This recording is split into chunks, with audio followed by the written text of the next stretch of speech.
Man, what's good, man? It's your boy Primetime, man. I'm back here with another video for y'all, man. And today, we reacting to Espn First Take, Stephen A. Smith and Matt Keller, man. They about to talk about what's the blueprint to beating the Cleveland Cavaliers. Because if y'all know, last night, man, the Milwaukee Bucks beat the Cavs, I think, 119 to 116. If y'all ain't watched the highlight reaction, go check that video out, man. I just reacted to that, so y'all go check that out, man. But let's see what they got to say. Max, is there now a blueprint? Look at Matt. Look at Molly, man. She a snack. Oh, yeah, and they discovered it. Let me tell you the formula, okay? Ready? Because I wrote it down. Okay. I do. Memorized it. First, make sure that their MVP caliber point guard is injured and therefore is not on the floor.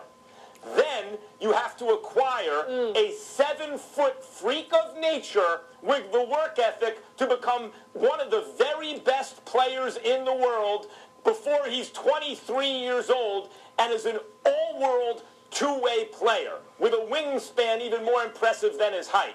So you do know that the Cavs are better than the Bucks, even without Isaiah Thomas? You know, all-star caliber, Bledsoe and Middleton, and an up-and-coming young player who was among the best rookies in Brogdon last year. And then you need to play at home, and then still the Cavs will get off the shot, kind of, that could have tied the game.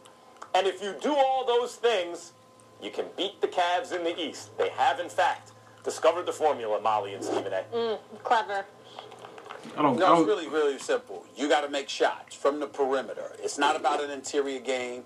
It's not always about pushing the ball up the floor, even though that can assist and open up your floor in terms of the perimeter. But you've got to hit perimeter shots in order to beat the Cavs. You're not going to beat them by getting physical. You're not going to beat them by pounding the ball inside, particularly with Tristan Thompson returning to the lineup. He gave you about 18 minutes last night. This second unit, I think about to say 18 points. I'm like, whoa, Tristan. Then I heard minutes. I'm like, okay. Was on the bench for more than for the first 8 minutes of the fourth quarter. Why? Because the second unit, led by Dwayne Wade, you still have Kyle Korver up in there, a Tristan Thompson, a Jeff Green, Jamie Crowder. They brought the Cleveland Cavaliers back from a 20-point deficit. So Cleveland defends better. Okay, but they have their lapses. But they defend better. They have depth. 3-point wise, is it going to continue? No, it's not. Kyle Korver, J.R. Smith, Jamie Crowder combined. Jay Crowder. Unless his real name is Jamie. From 3-point range. Sounds weird. Jay Crowder, big bro. As the season progresses, you're going to get better 3-point shooting from the Cleveland Cavaliers, particularly from those guys as the season progresses. So you know they're going to score. You know that you can't beat them up. Slowing the ball down is not going to work but so much against them. Not when LeBron James is in the lineup. Certainly getting favorable calls ain't going to work because LeBron James is going to get those favorable calls when it matters most. The key thing in order to beat the Cleveland Cavaliers is you have to be able to shoot the basketball under duress more times than not from the perimeter. It's not about scoring in the interior. You got to score on the outside. If you can do that and force Cleveland to come out and defend you, sometimes they don't recover well enough near the basket when they've got to come out on the perimeter and defend you. And I say all of that to say there's really only two teams that can be that nightmare. Really, Rockets and the Warriors. San Antonio. But the two teams that are most formidable as a threat against Cleveland is obviously Golden State and Houston because of their abilities penetrate and kick out perimeter shots more so than anybody else. That's what this comes down to. I agree with that. That's the formula that knocked them off. I agree with that, and I think I would make if the finals were to start today. Let's just assume that that it's the Cavs out of the East and it's either the Warriors or the Rockets out of the West. I would favor either team out of the West over the Cavs because of how many threes they shoot, how well they shoot the three, and how well they play team defense. But I think in the Bucks last night, while there was no formula for right now, I do think you're looking at the future. The next iteration, the next version of a dominant team in the NBA is not going to look like this version. Everyone thinks it's about small ball now because of the Warriors. Small ball, I think, is a misnomer.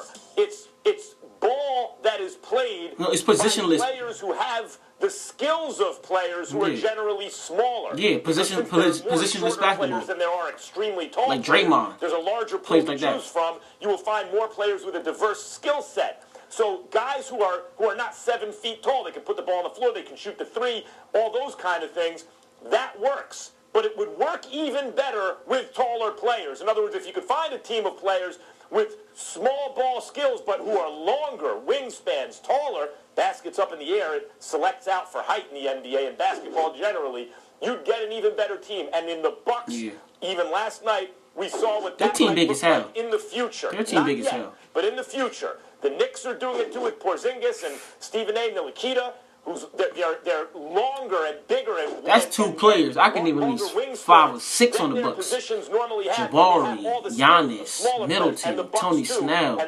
Thon Maker, Brogdon. Like, you name Porzingis and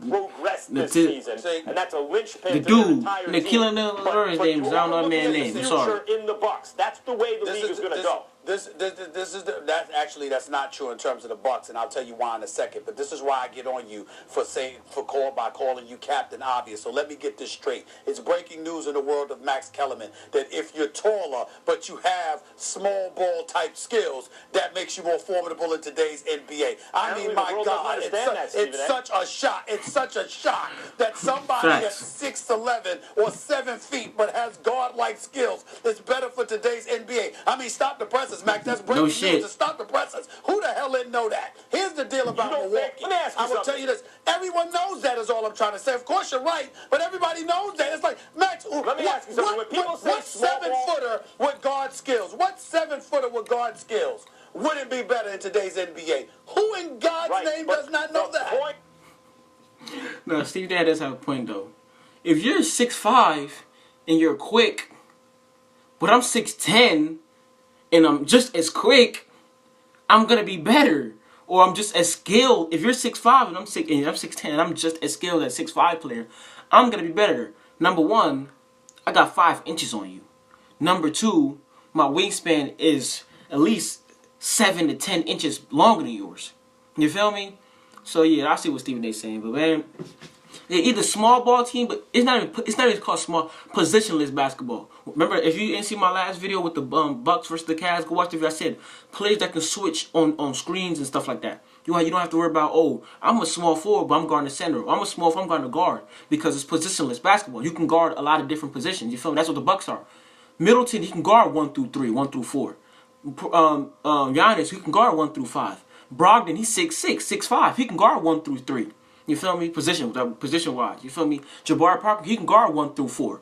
Not for the whole game, but for possessions, they can do that. You feel me? So, yeah, that's the team. That's the way the NBA is going to go. And that's the team that's really going to excel in the league, man. Like I said, in this league, you can't just be good at one thing. You feel me? You can't just be good at one thing. Back in the days, yes, you could just be a bruiser or enforcer or just be good at, no. Nowadays, you got to have multiple skills to succeed in this league, man. But make sure y'all like on this video, man. Let's try to get 10 likes on this video. Make sure y'all turn y'all post notifications so I know when I upload, man. And make sure y'all hit that subscribe button, man. 500 subscribers for a $25 gift card giveaway, man. Make sure y'all like, share, subscribe, and this your boy Prime Time. And I'm out, man. Peace.